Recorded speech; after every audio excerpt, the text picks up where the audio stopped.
Cipher یا جس کاغذ کے اوپر وہ کہہ رہے ہیں یہ کلاسیفائڈ ڈاکومنٹ ہے اس کو ڈی کلاسیفائی کرنے کا حکم تو کیبنٹ نے اس وقت پرائم منسٹر عمران خان کی سربراہی میں کر دیا تھا۔ اور مجھے بتائیں کہ پاکستان پہ کوئی اٹیک کر رہا ہو، پاکستان کی خود مختاری پہ کوئی فارن اسٹیٹ اٹیک کر رہی ہو، کیا پرائم منسٹر اور کیبنٹ کو یہ اختیار نہیں ہے کہ وہ قوم کو اعتماد میں لیں؟ کیا ان کو اختیار نہیں ہے کہ نیشنل سیکورٹی کمیٹی میں اس کو لے کر جائیں؟ کیا ان کو اختیار نہیں ہے کہ اس کے اوپر کمیشن بنائیں؟ اور آپ کو یاد ہوگا کہ پہلی کیبنٹ میٹنگ میں یہ ڈی کلاسیفائی بھی ہوا اور اس نے عمران خان صاحب نے اس میٹر کو نیشنل سیکورٹی کونسل میں رکھا اور نیشنل سیکورٹی کونسل نے یہ واضح طور پر لکھا کہ ڈیمارش کیا جائے یو ایس ایمبیسڈر کو، یعنی وہاں شدید احتجاج ان سے کیا جائے۔ تو ظاہر ہے اس کے کنٹینٹس خطرناک تھے، مداخلت تھی، جو کہ بعد میں سائفر لیک ہونے کے بعد وہ کنٹینٹس بھی آپ کے سامنے اب آ چکے ہیں۔ تو اس کے بعد جب دوبارہ نیشنل سیکورٹی کمیٹی کی میٹنگ ہوئی ہیڈڈ بائی شہباز شریف، انہوں نے بھی انہی کنٹینٹس کو انڈورس کیا اور انہوں نے کہا کہ بالکل یہ غلط بات ہے، یہ انٹرفیرنس ہے، یہ مداخلت ہے، ہم اس کی شدید مذمت کرتے ہیں۔ پھر جو شہباز شریف صاحب تھے اس نے فلور آف دی ہاؤس پہ کھڑے ہو کر کہا تھا کہ یہ جو سائفر کے اوپر جو الفاظ تھے وہ دھمکی آمیز تھے۔ مجھے بتائیں پھر دھمکی کس کو تھی؟ دھمکی عمران خان کے لیے تھی، دھمکی پاکستان کو تھی کہ جناب آپ عمران خان کو ہٹائیں اور اگر آپ نہیں ہٹائیں گے تو پاکستان نتائج بھگتنے کے لیے تیار ہو جائے اور عدم اعتماد کو کامیاب کرائیں۔ مجھے بتائیں پھر عدم اعتماد کے بینیفیشری کون تھے؟ پھر کرائم ہوتا کیا ہے؟ مداخلت اور سازش ہوتی کیا ہے؟ یہی تو ہے۔ پھر شہباز شریف نے فلور آف دی ہاؤس پہ کھڑے ہو کر کہا تھا کہ اس کے اوپر میں کمیشن بناؤں گا، اس کی تحقیقات کرائیں گے انڈیپینڈنٹ فورم سے۔ کیوں نہیں کرائی انہوں نے پورا سال؟ عمران خان نے تو خط لکھ دیا تھا نا چیف جسٹس کو، اسپیکر کے ذریعے، پریزیڈنٹ الوی کے ذریعے کہ جناب آپ اس پہ تحقیقات کرائیں، آپ کمیشن بنائیں، جوڈیشل کمیشن بنائیں۔ اور عمران خان نے جنرل ریٹائرڈ طارق کی سربراہی میں کمیشن بھی بنا دیا تھا۔ شعیب شہین صاحب کل ایک اہم پریس کانفرنس تھی اسلام آباد پریس کلب میں شاہ محمود قریشی کے ساتھ، جیسے وہ باہر آتے ہیں آپ بچ گئے، شاہ محمود قریشی صاحب گرفتار ہو جاتے ہیں، کیا ریزن ہوتی ہے یہ؟ دیکھیں یہ تو سب کو نظر آ رہا ہے، ابھی ہمیں بتائے گا، کل تک تو ہمیں نہیں پتا تھا کس مقدمے میں اٹھایا، کیوں اٹھایا اور کس کیس میں اٹھایا۔ اب ہمیں یہ سمجھ آ رہی ہے کہ اگر 15/8 کا یہ ایف آئی آر آلریڈی کٹی ہوئی تھی، ہم نے تو بارہا پوچھا، ہر ایک سے پوچھا کہ بھائی اگر ایف آئی آر ہے تو ہمیں کاپی دیں تاکہ بیل بیفور ریسٹ ہم کرائیں، لیکن اس کا ہمیں نہیں پتا تھا، نہ تو بیل بیفور ریسٹ کا پتا تھا، نہ ہمیں ایف آئی آر کا پتا تھا۔ ہمارے پاس ہوتا تو ہم بیل کرا لیتے، لیکن جو ہی پریس کانفرنس کر کے باہر آتے ہیں گھر پہنچتے ہی ان کو گرفتار کر لیا جاتا ہے۔ لیکن اصل بات اس میں یہ ہے کہ اگر 15/8 کی ایف آئی آر تھی تو انہوں نے اس سے پہلے کیوں نہیں گرفتار کیا؟ کوئی وارنٹ آف ارسٹ کیوں نہیں جاری کرایا، یا کوئی کون سی ریزننگ دی؟ بیسیکلی ان کو یہ نظر آ رہا ہے کہ شاہ محمود قریشی عمران خان کا ساتھ چھوڑنے کے لیے تیار نہیں ہے۔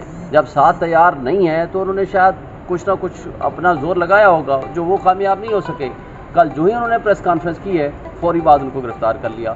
یہ پولیٹیکل وکٹمائزیشن تو سامنے نظر آ رہی ہے اور کہ ووٹر کی نظر میں نفرت پھیل رہی ہے اور وہ نفرت کا اظہار وہاں جا کر کے بیلٹ کے اوپر ہوگا اور وہ بلے پہ اور پی ٹی آئی کے امیدوار کو ووٹ دیں گے۔ اس وقت تمام طبقے، حلقے، الیکشن کمیشن، ہماری اسٹیبلشمنٹ اور یہ نگران حکومت اور نگران حکومتیں یہ سارے مل کے زور لگا رہے ہیں کسی طریقے سے پی ٹی آئی کا ووٹ بینک کم کیا جا سکے، لیکن یہ اس میں کامیاب نہیں ہو سکے، جس کی وجہ سے یہ اس طرح کے ہتھ کنڈوں پہ اتر آئیں۔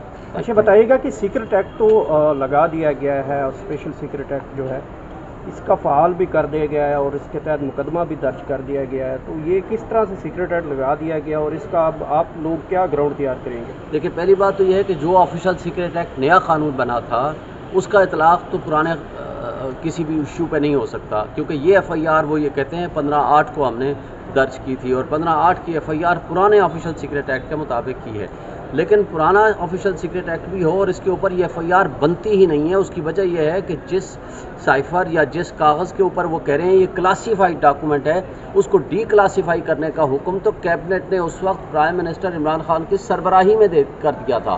اور مجھے بتائیں کہ پاکستان پہ کوئی اٹیک کر رہا ہو، پاکستان کی خود مختاری پہ کوئی فارن اسٹیٹ اٹیک کر رہی ہو، کیا پرائم منسٹر اور کیبنٹ کو یہ اختیار نہیں ہے کہ وہ قوم کو اعتماد میں لیں؟ کیا ان کو اختیار نہیں ہے کہ نیشنل سیکورٹی کمیٹی میں اس کو لے کر جائیں؟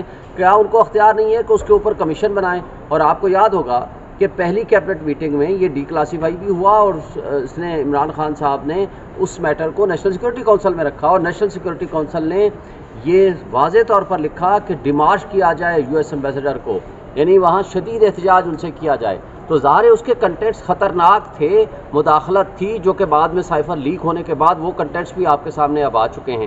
تو اس کے بعد جب دوبارہ نیشنل سیکورٹی کمیٹی کی میٹنگ ہوئی ہیڈڈ بائی شہباز شریف، انہوں نے بھی انہی کنٹینٹس کو انڈورس کیا اور انہوں نے کہا کہ بالکل یہ غلط بات ہے، یہ انٹرفیرنس ہے، یہ مداخلت ہے، ہم اس کی شدید مذمت کرتے ہیں۔